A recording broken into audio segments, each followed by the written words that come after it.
Hi guys, I'm James with SGN Martial Arts based out of Hereford. Today on the video we're going to be discussing the misconceptions about elbows. Stay tuned.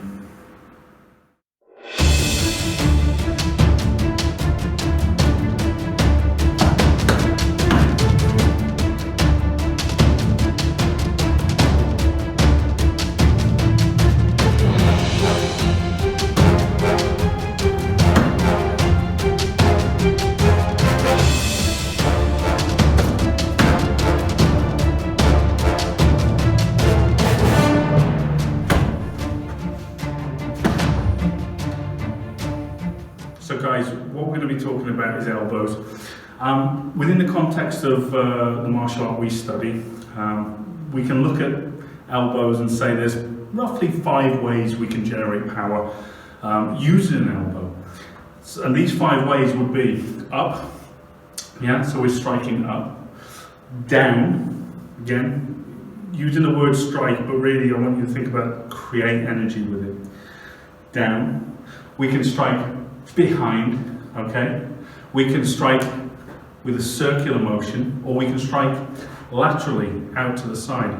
Of course, for example, if I'm using the circular elbow, okay, it's by definition it's circular, but if I combine it with forward motion, okay, it now becomes a forward strike, if you like. Do you see what I mean? So same with the lateral elbow. If I put the brakes on it to a point, okay, it'll stop there. But if I carry it on, I can elbow behind my body. But essentially we're looking at 5 separate ways that we can create power using the elbow, and those are them.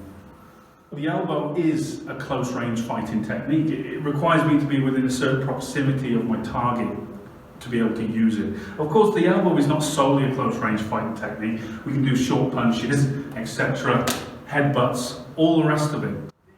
So if I'm using the elbow in an attacking sense, all right, what I've got to consider is the range of my opponent's weapons. For example, if Craig throws a punch, steps and punches, his range of punch is going to be a lot greater if you just hold that punch out there, for example.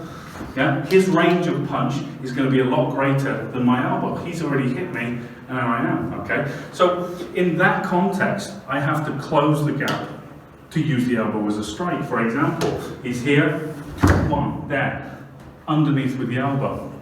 Okay, so I have to take myself closer to him than otherwise I normally would, because I could just stand here as he throws that punch, kick, It's that simple.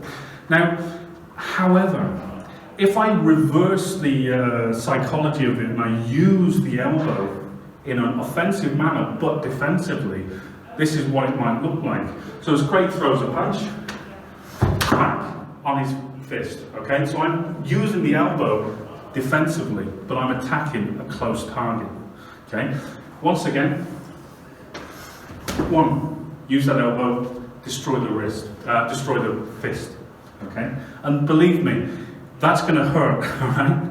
If someone's trying to attack you, demotivate them by hurting them. And every time they throw out a punch, you hurt them. Using an elbow, because we're talking about elbows, that would hurt. Same thing applies for a kick.